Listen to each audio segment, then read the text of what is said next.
Hindi lahat ng ulam ay para sa lahat. May mga lasa na kailangang unawain. Bago mahalin, isang simpleng putahe na sa unang tingin ay karaniwan.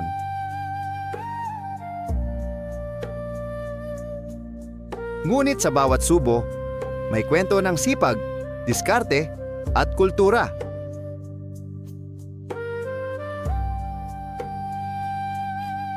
Sa hilagang bahagi ng Pilipinas, kung saan ang lupa ay matigas at ang dagat ay walang humpay na sumasalubong sa baybayin.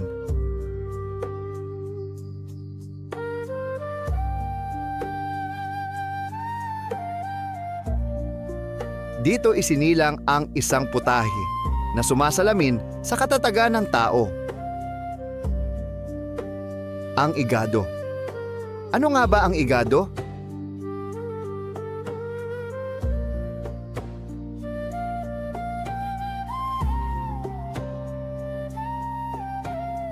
Ang igado ay isang tradisyonal na putahe mula sa Ilocos Region. Kilala sa kombinasyon ng karne ng baboy at atay na niluluto sa suka at toyo.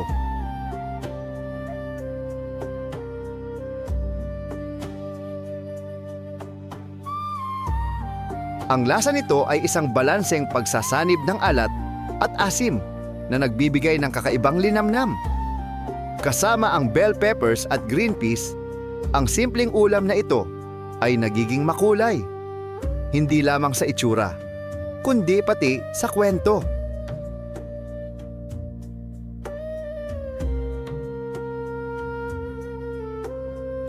Ngunit higit pa sa sangkap, ang igado ay isang patunay ng pagiging praktikal ng mga Ilocano.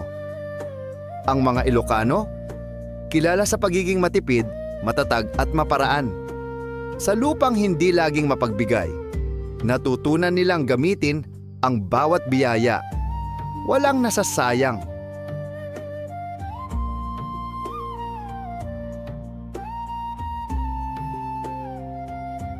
Kung gusto nyo ang mga ganitong video, huwag kalimutang i-click ang like button. Sobrang laking tulong po niyan sa aming mga content creator. At kung bago ka pa lang dito sa channel ko, maaari lamang po na mag-subscribe at pindutin ang notification bell para lagi kang updated sa mga susunod nating uploads. Gusto ko rin marinig ang opinyon nyo. Mag-comment lang kayo sa baba. Paki-share nyo na rin ito sa mga kaibigan nyo. Maraming salamat sa suporta nyo.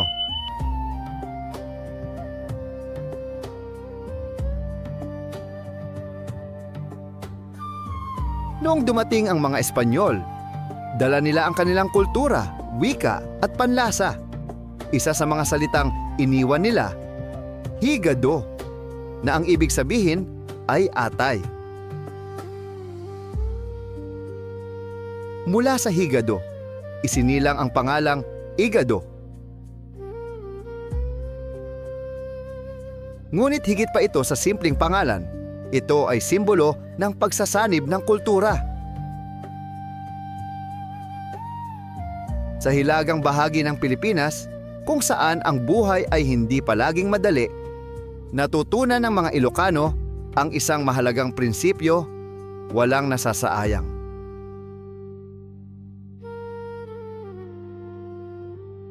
Ang igado ay isang halimbawa ng nose-to-tail cooking, isang paraan ng pagluluto kung saan ginagamit ang bawat bahagi ng hayop. May mga nagsasabing ito ay may impluensya mula sa lutuing Kastila, lalo na sa paggamit ng atay. Ngunit sa paglipas ng panahon, ito ay naging ganap na Pilipino. Hindi ito marangya, hindi ito komplikado. Ngunit ito ay tunay.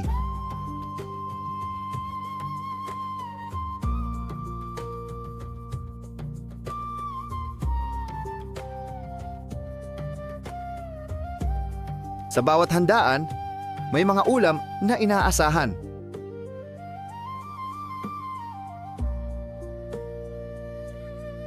At sa maraming tahanan sa Ilocos Region, ang igado ay isa sa mga ito. Ito ay hindi lamang pagkain, Ito ay simbolo ng pagtitipid at pagiging resourceful. Sa bawat lutuan, may kwento ng pamilya. Mga recipe na ipinapasa mula sa isang henerasyon patungo sa susunod. Sa bawat subo, may alaala.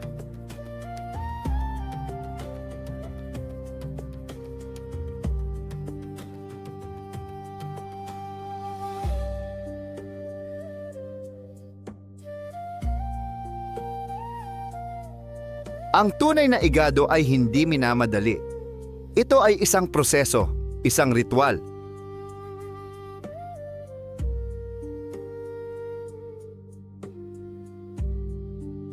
Manipis na hinihiwa ang karne at atay, isang teknik na mahalaga sa texture.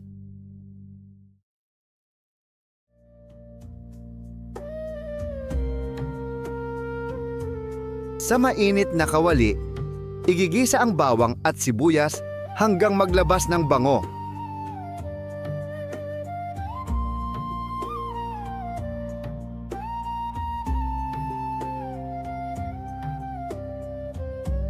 Idinadagdag ang karne at dahan-dahang pinapalambot.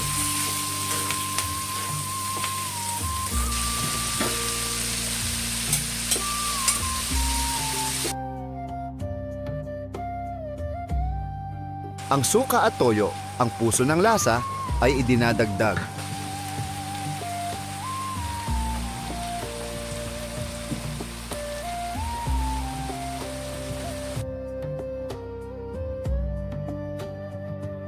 Sa tamang oras, inilalagay ang atay upang manatiling malambot at hindi matigas.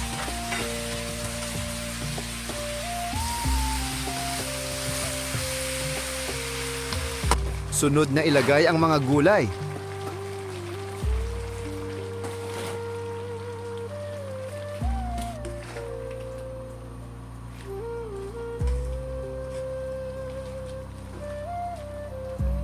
Ang sikreto ng igado ay nasa balanse.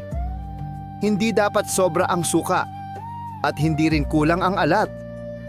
At higit sa lahat, ang atay ay hindi dapat ma-overcook.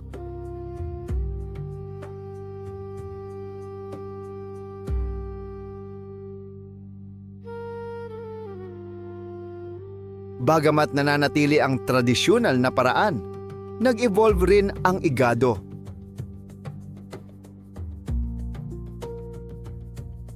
May mga modernong bersyon, mas saucy, mas refined.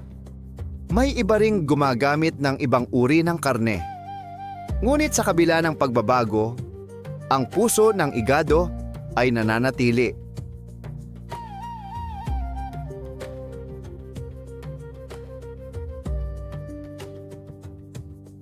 Sa panahon ngayon, ang igado ay muling natutuklasan. Sa social media, sa mga food vlog at sa mga restaurant, ito ay ipinapakita sa bagong paraan, ngunit may parehong kwento. Isang kwento ng pinagmulan at identidad.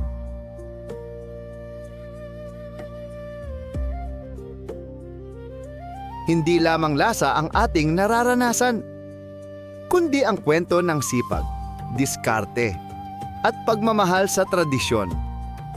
Isang ulam na simple, ngunit puno ng kahulugan. Ang igado ay hindi lang pagkain. Ito ay kwento ng Ilocos Region at kwento ng pagiging Pilipino.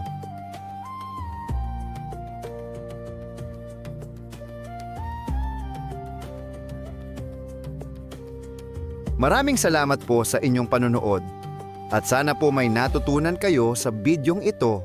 Hanggang sa muli.